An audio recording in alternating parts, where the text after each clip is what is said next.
Make sure you watch in layman's terms. That was secret yeah. Oh, Layman's turn. Yeah. Oh, okay. Make sure you be watching it. That's funny.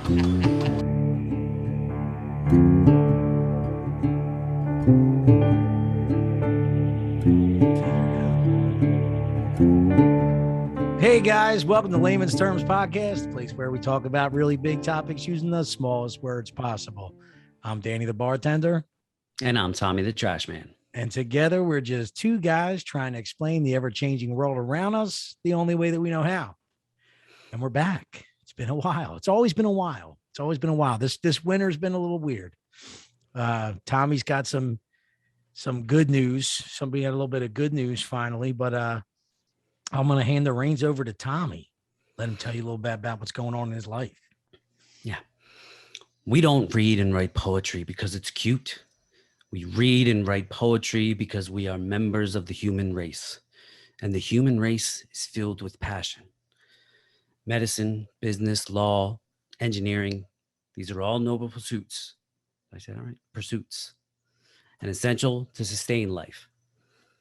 But poetry, beauty, love, romance, these are what we stay alive for. To quote from Whitman, and the questions of these recurring, of the endless trains of the faithless, of the cities filled with the foolish, what good amid these, O me, O life? Answer, that you are here, that life exists, an identity, that the powerful play goes on and you may contribute a verse. That the powerful play goes on and you may contribute a verse. What will your verse be? That's one of my favorite quotes from Robin Williams. I shouldn't say quote. It's a little monologue from Dead Poet Society. I had to memorize that for an acting class I took, and I kind of fucked it up a little bit there. But I thought it was good. It's been a long fucking day. So bear with me here, people. This is gonna be a long, not a long episode, but maybe a long drawn out one. So if anybody's never watched that movie, I recommend it. You know, it came out in, I don't know, the 89, 90, 91 era, something like that. A young Ethan Hawke. And Robin Williams. So I don't know. It was a great show, great movie. What is it? Seize the day. Seize the day, young man. Carpe Diem. Yes. And so basically, Robin Williams' character was a poetry teacher. And I rewatched it the other night and I was like, holy shit. Like everything that's kind of going on in this movie right now, you can kind of relate to a lot of the things that are going on in society. Basically him being the teacher, he was very unorthodox.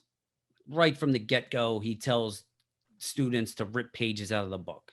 You know what I mean? We're not gonna go the standard route, and we're not gonna just learn the lessons and go chapter by chapter. We're going to relate poetry to life and what it means for you as well. These are teenage boys, but how it can relate to them growing up and growing older in society.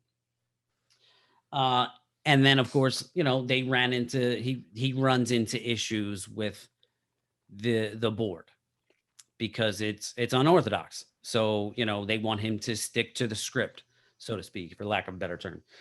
And ultimately there's some issues and he winds up getting fired. And the students stand by him. Like they're like, Captain, my captain. Oh, Captain, my captain. Yes. And there are several, like I said, there's several parts throughout the movie where he's teaching them lessons that everybody can use in life.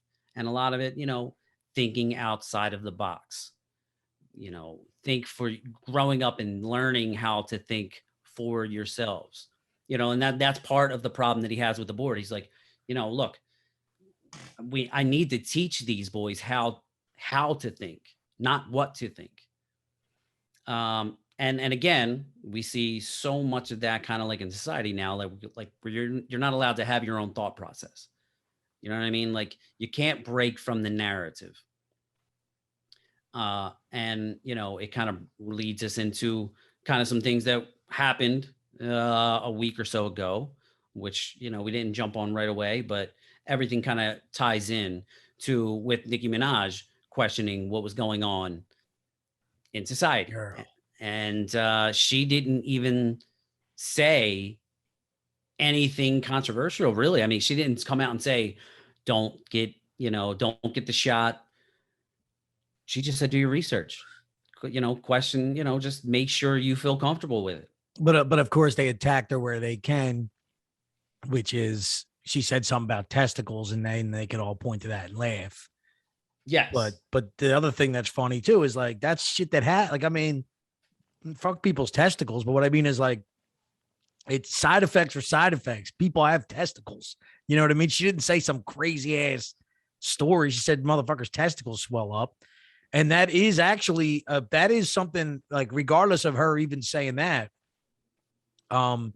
your testicles swelling up is a sign of COVID itself. Has been since the beginning. So like, I mean, it's like maybe it's not a side effect of the vax. Even as I said to somebody, like if they wanted to talk to her about it, or if they like, she has a right to speak openly about things. So to try and humiliate her for what she said, it's like, well, what maybe there's a possibility that the vaccination didn't work and he got COVID. It's just so funny to me how they can attack someone and make what they said ridiculous when it's actually not. Yeah.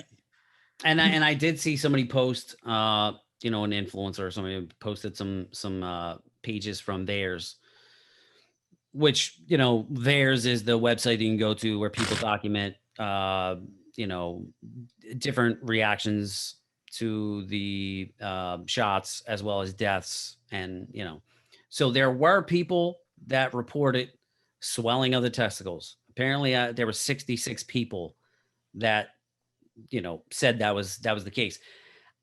You don't really know how to judge it with theirs. It's a little bit, it's a little bit sketchy because I guess like anybody can kind of go on there and say certain things, and I don't know that it's actually documented by official doctors. I'm not exactly sure how that works, but regardless, there were some people that were saying that was a reaction that they had, and so as rare as it may be, it certainly is possible for that to have happened to Nicki Minaj's cousin or whatever. But the other thing too that they're saying, like Project Veritas just came out with a bunch of stuff. I don't even paying attention to that stuff. Yeah. But like they have doctors saying like they're not they don't want us to report these things as side effects. So that's even the other crazy part is like I don't know that about VAERS. I don't follow VAERS, but I have seen people throw VAERS data at me, and I don't believe any data at this point. So I don't like look at that shit. You know what I mean? Yeah, right. But at the same time, it's like goes back to what me and you always talk about how not knowing where to get not having a trusted source of information, because it's like VAERS is just people reporting stuff. And then simultaneously we have some type of info that doctors are being like shunned from reporting side effects. So what's what? Where are the real reports of side effects? Right. Yeah. And that's a great point, because who knows? I mean, this is one thing that we've talked about multiple times, like where exactly do you get your information? How are you getting, how are you coming across this? And it just goes to show, like, with the whole Nicki Minaj thing, the story itself is kind of ridiculous, that she tweets out like her cousin, a friend of her cousin's getting married, his nuts swell, so then she's leaving him, now he's not, whatever. It's this ridiculous story, but it's how even people in the White House now reached out to Nicki Minaj. And it's like, dude, you got so many issues that are taking place, and Jen Psaki is saying at her press conference, like, yes, we reached out to Nicki Minaj, and she said it. She's like, these motherfuckers are, I had people reach out to me. Like, I don't know who I'm going to be talking to, or blah, blah, blah. Like, and people doubted her. That's the other thing that keeps getting me mad. Like, she said the White House reached out to me. Then she got like, oh, come on, the White House ain't reached out. Then it's proven the White House does reject it, and people just move on. Nobody ever. What I don't understand is how people don't look back like, oh, well, I doubted that person on that. Maybe they're not lying, you know? Instead, it's just like, oh, okay, well, like it's like, the White House reached out to me. Oh, God, no, they didn't. Then it's proven they did. And then it's like, oh, so what? The White House reached out to you. Well, it was a bigger deal to you when you were shunning me like they would never contact me. And then going with what you're saying too, it's like, that's why that's why these things are so important to me, because I'm starting to focus more on the fact that they're just concerned with the narrative. They're so concerned with the narrative that, like, why would you fucking care? Why would you care what Nicki Minaj says? All, like you were saying, all the things that are going on, the White House is like, stop everything. Let's get in touch with Nicki Minaj. Right. And the only reason why is because they need to stop her from saying. Now, remember, you even said it in the beginning of this. She didn't really. We're elaborating on the testicles shit because that's what people elaborated on. She said they want me to get like they want me to get vaccinated for the Met. When I get vaccinated, it won't be because the Met told me to. It'll be because I did the research. Right. And like the next day or so after, she said, I just heard from my cousin that he got his testicles swollen up. Now fucking he's not even getting married. Then her last part of that was like, just don't go doing anything that you haven't become comfortable with and ask your own questions on. Do it when you're ready or when you feel that you've gathered whatever. Don't just listen to people. So they're attacking that little crazy thing that she said. However, there was way more like, substance to her tweets. And then the other thing, I don't know if you saw this, but then they had the people in Trinidad, like, oh, the minister of health in Trinidad, basically responded that we had tracked down whatever, and that there was no, truth to what Nicki Minaj had said or blah, blah, blah. And I'm thinking like, this is the world we live in where they're going to stop in Trinidad and whatever and track these people down just to kind of disprove Nicki Minaj. This is ridiculous. This is ridiculous, dude. Yeah. And I know she was going nuts because I guess she found out that there were reporters that were seeking out her family. So she released like the one reporter's information because she was like, don't go after my family. Like, yeah, you know what I mean? Like, you can come after me, but don't go after them. And of course, even outside of that, it turns into everything else that we deal with in this country, because then Nicki Minaj tweeting Tucker Carlson. Then all of a sudden people are like, oh, don't do that. He's a white supremacist. And she comes out and says, so wait a minute. If a Democrat tells me to stick marbles up my ass, like I'm supposed to do it. But then if someone from the other side comes out and says, hey, look out for that bus, like I'm just supposed to get hit by it. Well, and yes, what you said is right, but I think her tweet was so much better than that. The first tweet she said in response to Tucker Carlson thing was like, so wait, you're telling me, because basically people were literally like, I was looking under that tweet and people were like, oh no, Nicki, he's a racist. Nicki, no, like that was like all these people. Nicki, no, he's a white supremacist. And so her first response was like, so the person that attacked me was a black woman. Right. And I'm supposed to in some way defend her, yet the white man that defended me, I'm supposed to hate him. And then she was like, okay, fuck him. Does that make you happy? Then the next tweet, which I think that tweet as non like it's not really, I guess, to use a weird word, like verbose, like it's just as simple as you can put it. She's like, so y'all think a fucking Democrat tells y'all to put marbles up your ass, you're going to just put marbles up your ass. But when a Republican tells you look out for that bus, you're just going to stand there and get hit by the bus. Like, and she made a couple like it was about human beings. And that's why I'm like, this woman is amazing, because she's like, these people are human beings. When did it become that like he's a Republican? Like I deal with people as human beings. Right. He defended me. So whatever. And this person attacked me, so I don't care. And then this also goes back for me. Like, the last time we talked about the Rogan stuff, I was saying, man, could you imagine being Rogan and knowing that you didn't do this stuff and watching these people talk? Like, now it's fake. And then like a week later, it like set in for me, especially with the Nicki Minaj stuff. Like, I'm sorry, but now I know it's all fake to me. Like in other words, he didn't take horse dewormer. Nicki Minaj, what she said wasn't worthy of her being attacked by people the way she's been attacked. I also don't think being attacked would ever be the right way to go about it. I also don't think that the White House, like you also said, should have been responding to it in the way they did. It's just so fucking weird. And now to me, it just shows me that like they're just more concerned with covering things up or something. It just doesn't make any sense. Now Howard Stern came out against Rogan or something. I haven't read too much on it, but I've read Howard Stern's one quote. And that one quote just showed me, well, first off, it's fucking scaring me because Howard Stern, wasn't he like against the, what is up with all these people that they used to be against the system? Now they're like, trust it, And I guess it's because they're part of it now. Well, I was actually, it's funny that you mentioned that. I'm going to paint a little picture here of me in the shower and thinking about Howard Stern. Wait, what's going on? There was no sexual innuendo there, but I was thinking about things to talk about. And I was listening to a Rogan podcast, and I was thinking about, so I did read something that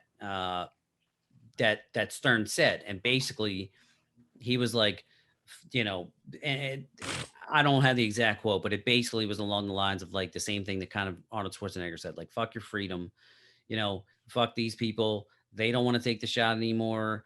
Don't worry about like taking care of them. Just let them fucking die. Like the rest of us have to worry about ourselves and our own health and blah, blah, blah, blah. Well, here's the thing. And then I was thinking of Howard Stern's how old's Howard Stern? He's got to be fucking 60. He's at least in his 60s, right? Maybe even more. Mid to late 60s. I mean, like, when did he come out? Like when you watch his movie, it was like he got his first radio show in like the 70s or the 80s. He had to be fucking 20 years old. Let's look him up. How fucking old? Because I thought the same thing. Like these people are scared to die. Well, so he's 67. So, yeah. So I'm thinking, I'm like, well, you know what? If Howard Stern was my age, 41, or maybe even a little bit younger, 45 years ago, and the crazy shit he talked about, the crazy shit he did, obviously with the natural progression of life, like now he's an older guy, he's probably calmed down. Obviously, if you listen to him, he's calmed down tremendously. He's extremely much more on the liberal side. And I think that's exactly what it is. Like he's just afraid of death now as he gets closer to it. You know what I'm saying? Like he's 67, like he's no spring chicken anymore. Like obviously, if he's a healthy guy, he could probably live till he's 80 years old or so. That's normal. But at 67, even at 65, even at 60, like you start to see the writing on the wall. Like every day after that is a blessing. So now you got this the media that's hyping this whole situation up for 2 years now. And he's got to be thinking like, fuck, like it's the same thing. Like I said, Bill Maher had a skit and he was on Jimmy Kimmel. And he was like, there was a poll, I'm sorry, between Republicans and Democrats. And like the percentage of Democrats that thought that you would be dead or no, it was the numbers were 60%. It was like 40% or 60%. Excuse me. It's like 60% of Democrats thought that 40% of people or 50% of people needed to be hospitalized, and then like 20%. Like even though like that was one big number. It was like 20%, like the ones that didn't think that, it was the 20% of them thought that you needed, 20% of them thought that 30% of people ended up in the hospital. And the real answer is like what, 5%, 4%. Yeah, it was really low. I don't know. There was just a lot of percentages thrown together all in But that one sentence. either way, it's But like a basically, big chunk of them. It was a breakdown of Republicans versus Democrat and how they thought Corona affected people overall and hospitalizations and death. That's based in layman's terms. And Democrats believe that the severity of hospitalization all was way higher than Republicans did. And I think they even broke it down in age ranges as well. So Bill Maher was basically saying, listen, these numbers are so completely off. Like again, that's the liberal media's fault. And he's like, you need to take blame and take responsibility for this fear porn because there's a reason. And then that makes sense because those are the people that are out there that are afraid of somebody like me. And it's like, what the fuck are you worried about? Well, and then what he also used, which I thought was weird because I don't even think he cared. I didn't think that would be a thing, but he used it to say like, that's why, in the red states, you can fill up, you can go and do a show, but you're having problems booking a show in blue states, which I don't know why. Like, I don't know. I don't think that was a good thing to relate it to. Like, as if he was saying like, when I go on tour, I have a problem filling seats in blue states, but don't have a problem in red states. But I think exactly what you were just getting at, which is you can understand it now when just from that poll alone, it's like, I'm not trying to say Republicans are right. I don't remember the number of Republicans or what they thought, but they like, if they thought it was 10% of people went to the hospital, they'd even still be wrong by 5 because it's 5%. Right. So the whole thing is you have half the fucking country that's politically affiliated. We're divided by, that's what this whole show even started about in a certain extent, is that we're now polarized. Like it is politics. So it's like half the country and half the country that aligns with a certain political party seems to think that if you get sick, if the number was like 50-60%. So that means 1 out of every 2 people that get COVID in their mind end up in the fucking hospital. Right. And all of these stories that end up in the hospital, because I don't know if you've been seeing this, but the stats with people that end up on an incubator or whatever they're called and survive. So that's what another big fear is that there's no treatment. So if you go to the hospital, there's a lot of people begging people like, give them ivermectin, anything else, don't put them on an incubator because it's like 99.5% of people end up on an incubator die that you don't come back from for some reason. I don't know. And that's a true stat. Like that's a stat that like anyone will tell you.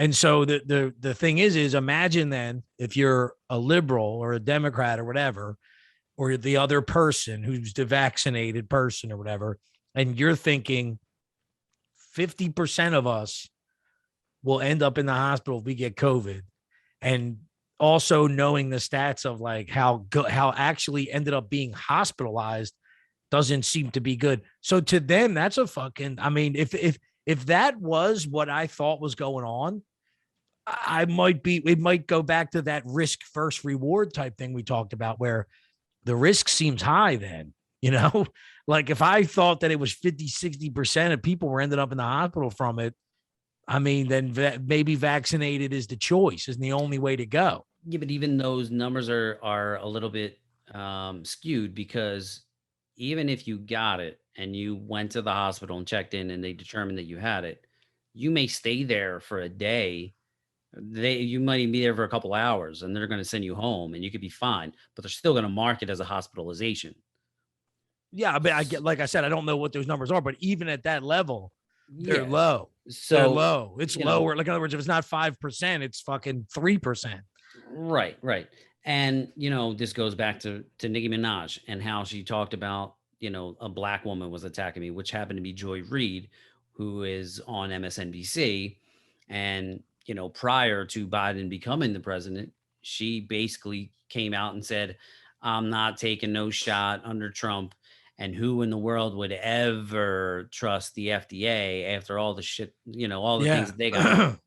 And people were doing side by sides of her tweet because then, of course, now she's like, "Oh, it's a glorious day, the shot, take the shot, blah, blah, blah, blah." So Nicki Minaj pointed that out and she actually retweeted that because she was like, you're a hypocrite. Like Yeah. even you were nervous and talking about I will never take it. Well, I don't know if you also know Joy Reid's history, but Joy Reid had like a really checkered like social media past. Yeah, And then when people found all these like anti-gay, anti-whatever tweets, yeah. and then she was like, "Oh, my thing got hacked." Yeah, well, how convenient. Yeah. And then, but another little thing though, just to add it in, because another person, I just wanted to, I don't know if I should read it or ever, but I wanted to tell you. So, Jim Brewer also like came out against the vax or whatever. And so I hit him up on fucking Instagram, and I just love how at least they get back to me, these people. But I was like, yo, man, I so appreciate what you've done and what you're doing. I said, this needs to happen to wake people up before it's too late. And then I was like, and if you ever want to do a shitty show that would hand you the floor, I know a guy, this guy has a shitty show that would love to have you. Yeah. And he got back to me with a thumbs up, praying hands, and a fucking strong arm.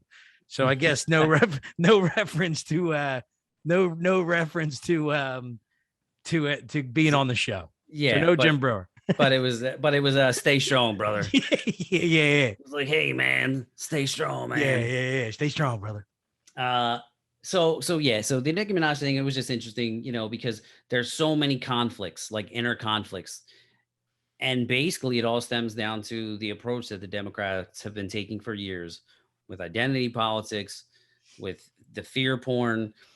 And we're seeing it now with I believe it was in New York City, where there was a Black woman who was kind of like attacked at a restaurant because over the vaccine passports. Strangely enough, I don't know. I don't know, because I saw a video of an altercation over it. And like, there was like an Asian woman that was working there, and she kind of got punched in the face. So then we're supposed to say, stop Asian hate. But it was a Black girl that did it. So how does that work? And then I think the other people that owned the resident were white. So then of course they were racist. No, dude, you all missed these fucking different, but they, dude, it's another one of them things where I seen it first and I thought, oh my God, I remember that day I was going to work and I said, yeah, it was really weird. I watched the news this morning and I was like, it was very fair. Yeah. It was, they had this video of these people being attacked at Carmine's, and I'm looking and it was Black people. So I'm like, they don't really know how to handle this, like the news. Right. So then all the conversation was like regular people in New York, like doctors and everything, that were like, yeah, we need to push the vax, but maybe this vaccine passport thing isn't the way to go about it. Yada, yada. And I'm thinking, okay, we're getting somewhere. And later on in that night, I found that article then about the Carmine's thing they found a way to spin it. And what the headlines all read was, Texas tourist attack hostess at Carmine's over vaccine pay. So they found out that those people were tourists from Texas. So it was another way to like take it a step, like, oh, we found what we could say, Texas tourist. So now, and then I made a joke on Twitter. I'm like, so first you weren't Black if you didn't vote for Biden. Then you're not Black if you're a Republican. And now if you're from Texas, you're not Black. You know what I mean? Right. Yeah. You're an anti-vaxxer. Yeah. From Texas. But yeah, there's so many things that are colliding. There's so many angles, you know what I mean, that are colliding at that moment. And now Black Lives Matter apparently are planning protests over the racist mandates. Yeah. And after Nicki Minaj's thing, I don't know if it was BLM or just her fans, but her fans or whatever protested outside the CDC headquarters in New York, which I thought was amazing. Which it's like, dude, there's so many of these narratives. And I'm like, how the fuck is the left-wing media, how are they going to navigate these waters? Like, well, I haven't been paying attention. Like, I have no idea, but I'll tell you how. Take our minds off it with some missing girl, and then surround the dude's house with the FBI, who can't seem to get anything right when it needs to. Somehow this guy slips out from underneath of them as they're like have his house surrounded. This guy gets away, and call me fucking crazy at this point, but I really think that the reason why this guy is even on the run right now is because it's just another way that the FBI or whoever I'm like, listen, I mean, I understand this is a theory, but look at what keeps happening. It's like fucking what has the FBI done recently or whatever that's been for the people, and now all of a sudden they take over this. The police are handling this investigation, and then it becomes the FBI's investigation. So now you don't get any information. Who are you talking about? Do you know what's going on with that girl? Well, just for anybody listening, we never dropped the name, so I didn't know. It's Gabby Petito. Gabby Petito. Okay. And- Yeah, because I don't know everything about the story. Well, either do I, but what I do know is that now she was found. She's dead. She's Right. dead. Yes. Now so basically this guy comes home. He comes home to his house and he decides to say that she's a missing person 10 days later. So the media and everything's camped outside this guy's house, but he's not, he's not a suspect yet because there's no body. Nobody's dead. Right. They find her dead. The whole time the family has refused to even assist. Any question the family was asked since day one was, you had to, go to our lawyers for questions. They didn't even help the dad when the dad was like, I'm just trying to find out what might have happened to my daughter. Sorry, we can't talk to you. Go to our lawyer for questioning. So now the FBI takes over. The police are no longer in control of the scene because the girl's it's now a murder. It's now a national murder. FBI takes over. Then the fucking family calls and says, we need to talk to the FBI. The FBI gets there and they're like, yeah, he's gone. So now that even though they had this guy's house surrounded with press, media, and police, somehow this guy slipped out from underneath them. So now he's on the run. So what I'm trying to say is my theory of it is, think about all the things we talked about that should be news that weren't. Like we how many times we've said, like, on any other situation in the world, this would be news. And now all of a sudden some girl goes missing and it's news. And now it should be over because they surround this guy's house and he gets, basically he's the suspect number one. And so it's like, well, we all, like, everybody in the world right now is like, was thinking since day one he probably did it, but they didn't know if she was dead. Now she's dead. And everybody's like, all right, well, they got the guy. They're surrounded his house. And now the story is still captivating everyone because he's not in his house anymore. So maybe the guy is that amazing that he found a way to slip right from underneath the FBI while they surrounded his house. I don't think so. That's just my opinion. Right. And again, like, I don't really know a whole lot about the story. I've been kind of like unplugged, from a lot of this stuff. But I know obviously they went on a camping trip as a boyfriend and girlfriend. At one point, the cops stopped them. They were in a camper or something, and there was like police footage that I think she may have been bloody or something, which I don't really understand what happened, like why they let them go. No, he was bloody. I watched that clip. They pulled them over. I mean, I don't, like, she basically was saying, she was screaming at him, and then he said, I was pushing her away because she was trying to hit me and stuff like that. She wasn't all bruised up or nothing. I think he actually had scratches on his face, not her. Yeah, I just don't understand why they wouldn't maybe do something at that point instead of just letting them go on their way. Well, no, I'm with you. I don't know what, apparently though, the whole thing is that was just some type of incident that happened. Like, they were like, I don't think she called the police on him. Someone else said that they seen this guy and girl fighting. And when, that's what happens, I guess. Like, but normally, if under those circumstances, I believe, I'm not a cop, I don't know all the laws, but I would imagine that if there's a domestic abuse call and there are evidence of physical abuse, blood, scratches, bruises, whatever, then they usually separate the people for at least a day. Like, all right, go along your way, work it out later, whatever. But for right now, maybe somebody's going to jail, or just go along your way, just to kind of like take down the situation. You know what I mean? Well, and I believe you're right. And where I don't want, like, again, I mean, maybe we both, I don't really know exactly. Like, I'm just, in that case, I think that just happened to be this, like, without that piece of evidence, they were a perfect couple. Yeah. And they weren't just on a camping trip. They were like living together for 4 years in a van, and she was blogging about it. Okay. So in other words, it's like someone calls the police on you, police show up.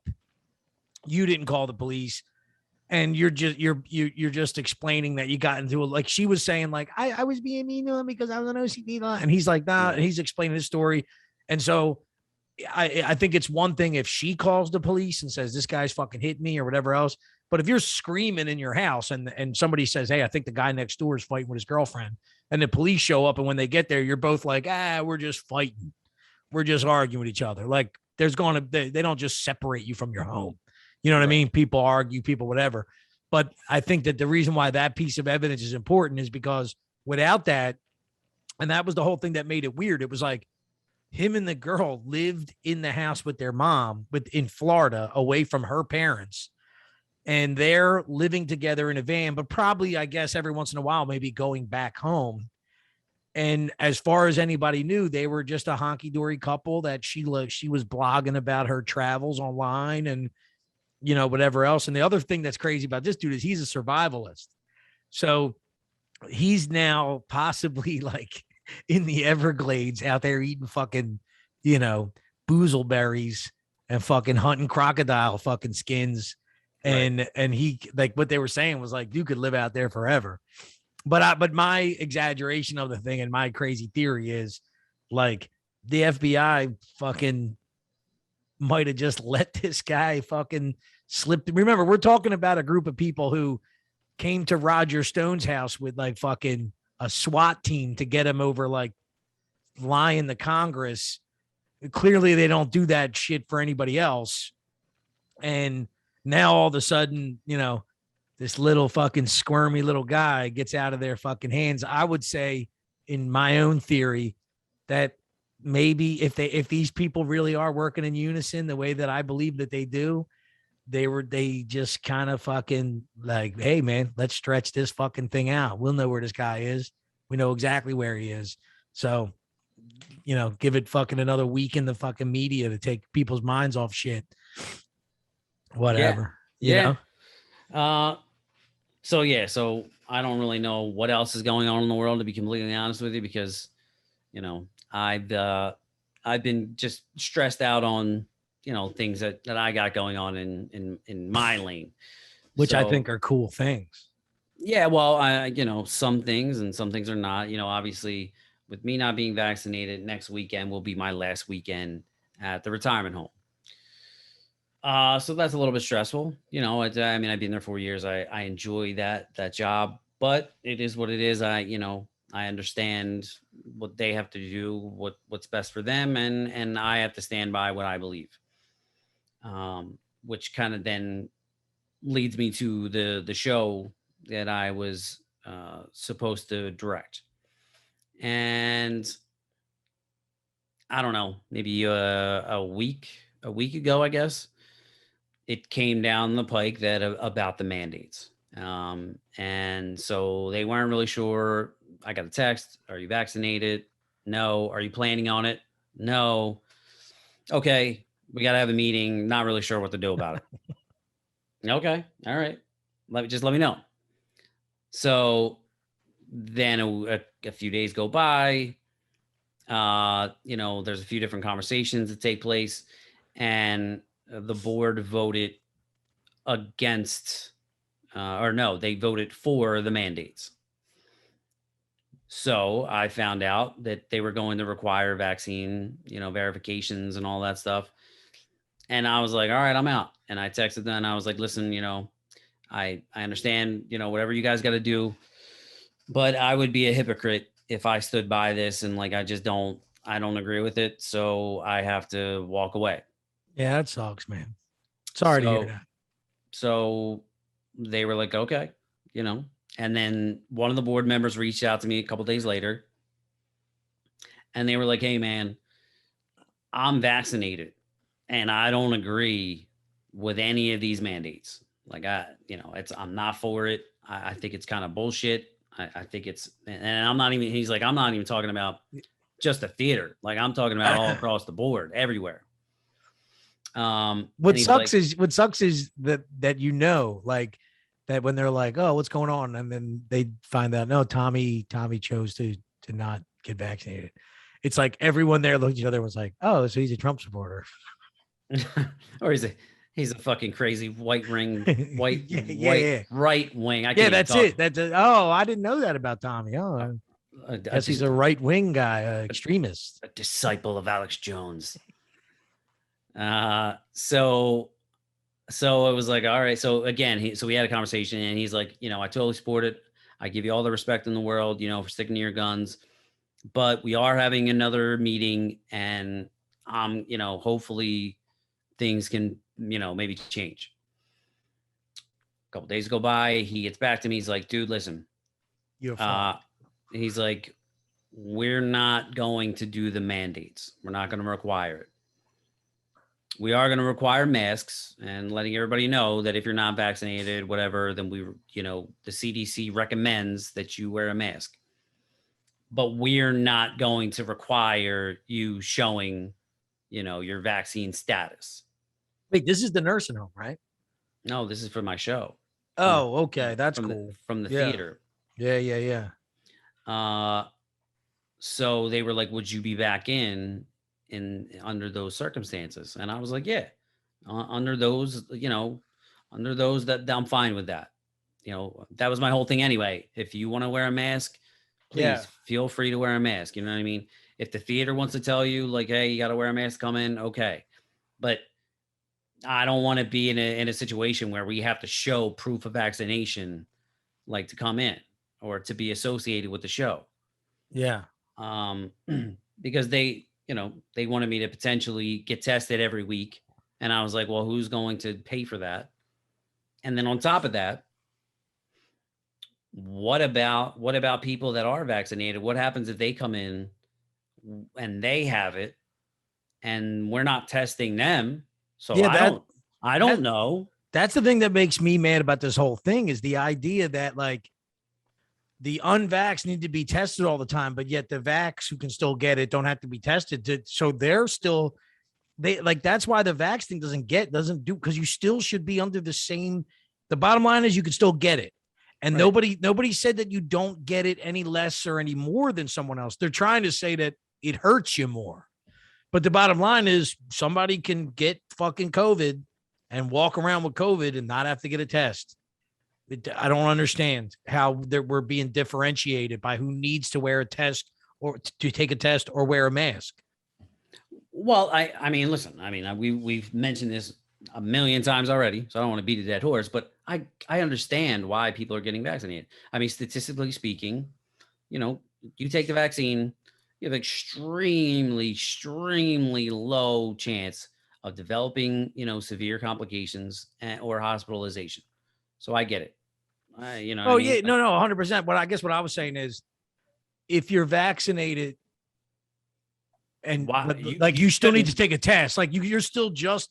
If you're vaccinated, you might be safer from going to the fucking hospital or something. But you still could get somebody else sick. Yeah. So if you think that like somebody else is doing something wrong by not getting a test, you're just as bad if you're not getting a test. Right. So that was my thing. I'm like, well, I could have a vaccinated crew member that may get it and doesn't know, and they come in and they spread it to me or other members. And it's still low probability, but there still is a chance that maybe they get really sick. You know what I'm saying? Like, so again, I was like, I'm not for any of that stuff. So they did away with all that. And now I'm back to directing the show. And, fucking Tommy Tarantino was like, I don't play that shit, man. I don't play that back stuff. Well, anything for you, Tommy. Yeah, no, dude, I certainly did not start off as Tommy Tarantino. I am actually a little bit disappointed in myself. My lack of preparation for this evening was our first auditions. I just got the script the other day, and there was just a lot of disarray. Like there was things that weren't in order. There's things that I didn't know what I need to handle or prepare. And this is where my reluctance to jump into the directing seat, so to speak, already is because I don't have a lot of experience with this. Well, this is where you get it. So there was, tonight didn't go as smoothly as I would have liked. We didn't have the turnout that I would have liked because last week I wasn't doing the show. So auditions were supposed to be on Monday. It wasn't even advertised. And then it was pushed back until today. And it only had 2 days of advertising. And I'm like, that's not, that doesn't really give me enough time to get like a good amount of people in here. So yeah, so my head is spinning. That's why, this may not be one of our best episodes because I know I'm just exhausted. I'm late. Well, I think it's great that they fucking voted to say we don't care.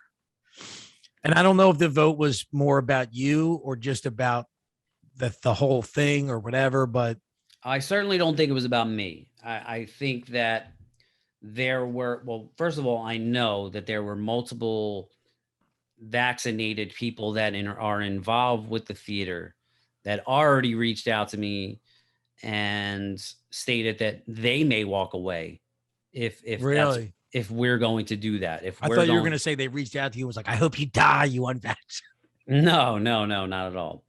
So they already kind of voiced their concerns about, if there was going to be mandates, they may be walking away from the theater in general. So I think maybe after a couple days, after marinating on a little bit, maybe. And the one guy said to me, he's like, which I think is what we need more of right now in this country. He's like, dude, when I spoke up, all of a sudden, more people started speaking up. And then it was kind of like more and more people were kind of on my side. So he was like, it's kind of funny how that happens. And I was like, yeah, it just takes one voice. Like, and I know that's not always the easiest voice to be. Like, I understand how difficult it can be. Like, if you're in a group of people, it's important to you, like in the theater or whatever, a classroom job, and people that you consider friends, whatever. You don't want to be that one guy or girl to stand up and say, I'm not comfortable with this.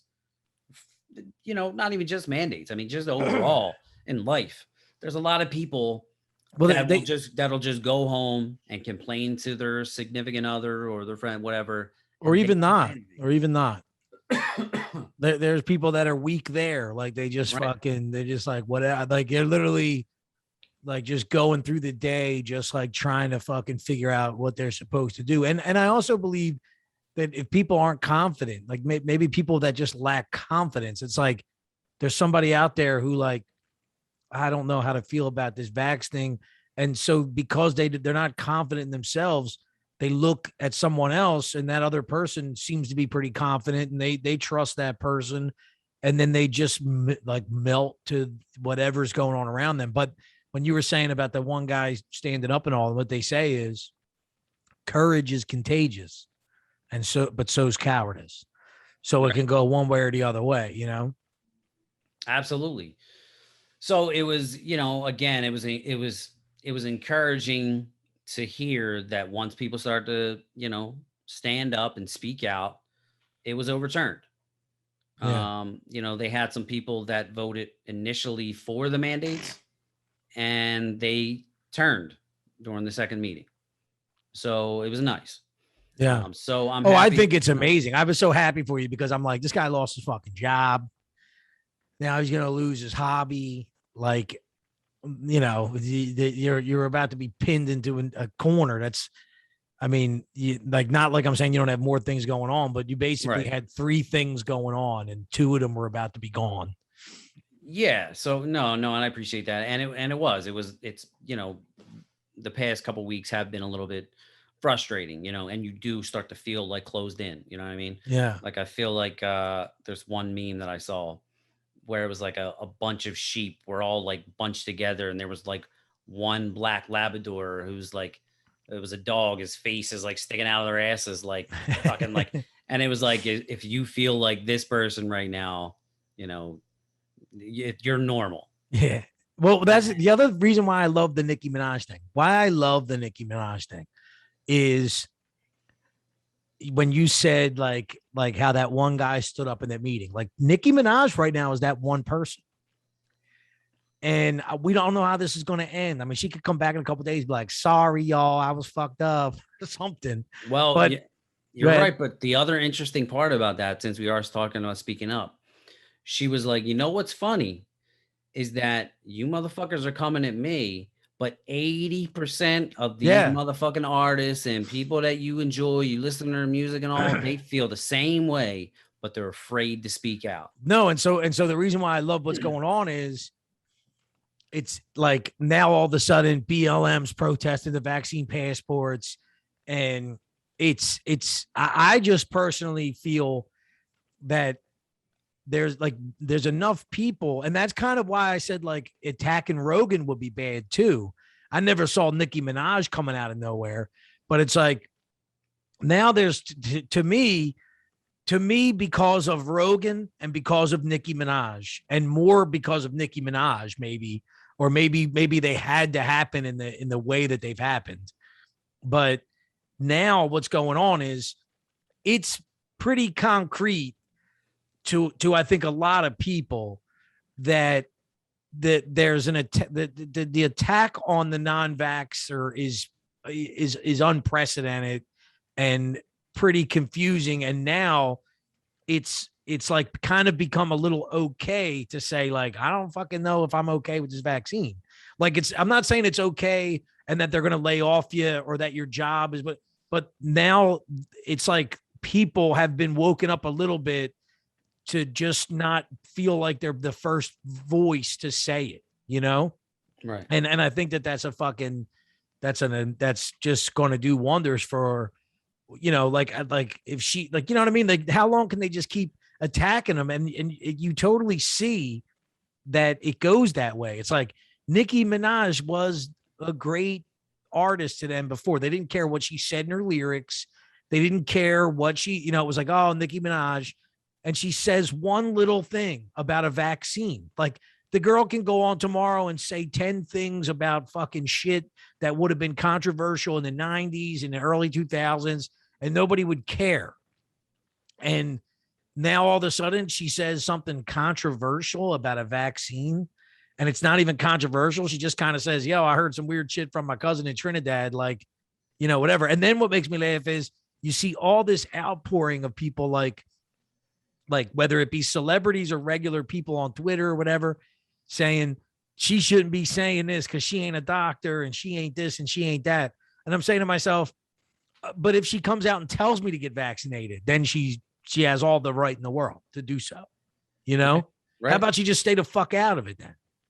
And if she's not a doctor and if she's irrelevant, then how come a famous person deciding to not go to the Met to get because she didn't want to get vaccinated becomes a topic of the highest up in government and A-level, you know, news media coverage across the board? It's crazy. It's absolutely nuts.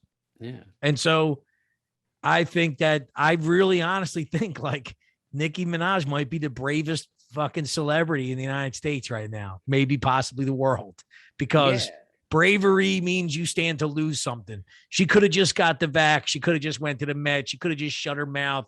She could have just whatever. And, you know, she didn't. And that's why I also hope that maybe in a weird turn of events, if the attacks on Rogan and the attacks on Nicki Minaj have an adverse effect, like rather than like, because this is the way I feel, like you can take down some conservative, like even if it was like Rush Limbaugh was still alive, like the people would say, oh my God, they took him off Twitter, and people go, oh, well, he's Rush Limbaugh, just put him with Alex Jones or whatever else. I feel that like with a Joe Rogan or with a Nicki Minaj, like, could you imagine if Nicki Minaj lost, like if Nicki Minaj came out and was like, I don't give a fuck, I'll say what I want about the vaccine, and then they took her off of like Instagram and Twitter. Like people wouldn't understand that. They'd be like, well, she's not fucking Alex Jones. She's my favorite artist. And I thought the same thing with Rogan. Like, if they started taking Rogan's platform away from him or something, and Rogan would never go away, he would be on Spotify, or he would have to create his own, server like fucking Alex Jones, and people would just be confused. Like, what did he do that shunned him from all these platforms?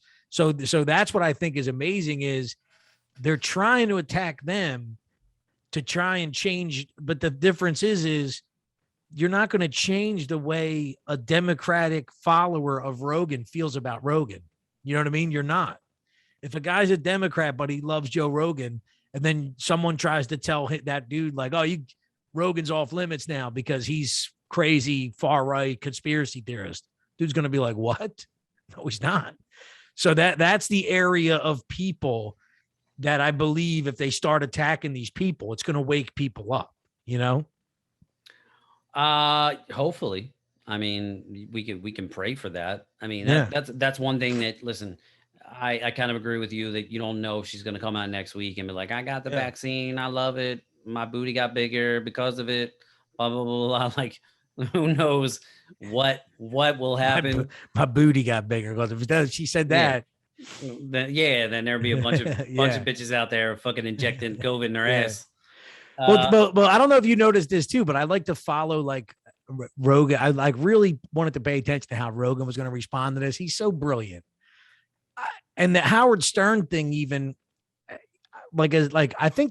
personally think the Howard Stern attack slightly might have been like, let me just kind of cause a beef here because basically Rogan is the new fucking voice that Howard Stern wishes he was. Right. So the attack on Rogan from Howard Stern is the only one that I kind of thought like, it's not about narrative. It's more about maybe trying to get some attention. You know what I mean?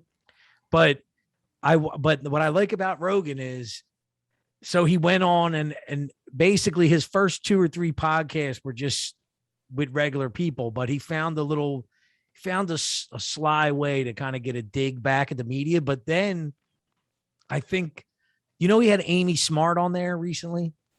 Amy Smart? I believe that's her name. She's the girl that was living in like Italy as a foreign exchange student, and her roommate got murdered and they tried to like fucking pin it on her and said she was like a sex freak. No, Amanda Knox. Sorry. Yeah. Amy Smart, I think, is an actress. But either way, like I'm really feeling like this is the kind of shit Rogan does in his own way. So the whole fucking thing about her is that the media painted a picture of her that wasn't true. Right. And that they just tried to, so he says to her, like they're talking and like it's almost like, some other person might be wanting to point out like, yeah, that's what they fucking try to do. That because if you think he's not fucking mad at CNN, and I'm not saying mad, but we are talking about the guy that like went after fucking Carlos Mencia, like nobody's business. So if you think that like Rogan doesn't have a gorilla underneath there, like that's like, I'll fucking kill these guys. You know what I mean? You're crazy. And if you think that he's just like, whatever, they attack me. I mean, they really attacked him and tried to say he was a fucking taking horse dewormer. Right. And so I just think he's fucking brilliant in how he stays above it, but he's got to get his digs in. And I really think having Amanda Knox on was like, all right, that whole thing without him having to point at anything was about people being too stuck on a narrative and the media being too stuck on a narrative that they just kept painting a picture because they would never change the fact that she was involved. Like even when they found that there was a murderer, they still painted her in that picture because they couldn't take away from the fact that the narrative was already created and set in stone that she was it, Yeah. So when they found a murderer that really did it, it was like her and this guy did it, And so I just think those kind of things are like that. That's why I want it. I love it. Please keep coming after these people because they're the wrong people to come after. If you want your narrative busted, then come after Nicki Minaj, come after Joe Rogan, come after the Jim Brewers of the world or whatever, because they're gonna fucking they're the people that follow them and like them know that they're genuine people. Period. Right. So good luck. Yeah. Yeah. Are we getting there? Are we getting want to close this baby out a little early? We'll do a little. Yeah. I mean, listen, it's important that we stay consistent, but we don't always have everything in the world to talk about. And I got to be completely honest with you, man. I've had a long, stressful fucking day. This show is going to be a little stressful. Yeah. Because I got to be honest with you, man. Listen, I've directed a quick little show, which was like 15 minutes long. I've been an assistant director, which I had an amazing time with, but I never had to run the show on my own. Yeah, I think it's awesome, bro. I'm proud of you. Well, yeah, I appreciate that, but I don't think any kudos should be directed my way because I certainly have to take partial blame for tonight's debacle. And I was certainly underprepared. And it's just lack of experience that I don't really know how to go about this whole process. Yeah, but you're beating yourself up. I mean, I think going into it with the thought that you're having and the way you're thinking about it is great, because if you were thinking about it like, yeah, whatever, it'd be bad. But what I mean is, you're always going to feel, I mean, I feel like that's even what like show business is like. You're going to feel that way. You're going to feel that way. Everything. Oh my God, nothing's going to, and then the day's going to come. It's going to be done. And then when you walk away from it, it's going to be like, I directed that. I have a better understanding of what goes on now. And you're going to, and now that lack of experience is going to be gone, because who has experience until they have experience? So don't beat yourself up too much, but don't fucking give yourself a pass either. You got to do whatever it takes for you to get the ball rolling, keep doing it. But you're on day one of directing your own show, which is fucking awesome. Yeah. So, I appreciate the words of encouragement. I'm certainly probably going to need some more at some point. But yeah, so my issues with that has caused me to not look into topics to talk about for the podcast, and not, because I've been a little bit stressed about this for the past, more so over the past week and a half. So, with that being said, yeah, this was supposed to be a short and sweet little episode of Layman's Terms. If you took anything out of this, first off, I picture everyone in that board meeting when Tommy was trying to see if he could take the directing job or not. I think we come full circle, because I just saw, oh, Captain, my Captain. And then I guess, Nicki Minaj, if we could say anything, I think Nicki Minaj is like the greatest thing in the world. I think she's amazing. I think even if she comes out next week, says, fuck everybody, fuck Republicans, fuck everybody. Hey, what she did, and it's still amazing. And it still had an impact. And I'm going to love her forever now. And, Carpe Diem. Diem. And if you watch Dead Poet Society, which I strongly recommend, you'll understand the Carpe Diem. You'll understand the beginning little monologue that I had. You'll understand how this ties into Nicki Minaj and thinking outside of the box and all that fun stuff. It makes sense. It's stupid. It's layman's terms, but it also makes sense if you kind of take it all in full context. You know what I mean? Yeah. All right. Well, seize the day, guys. See you later. Peace.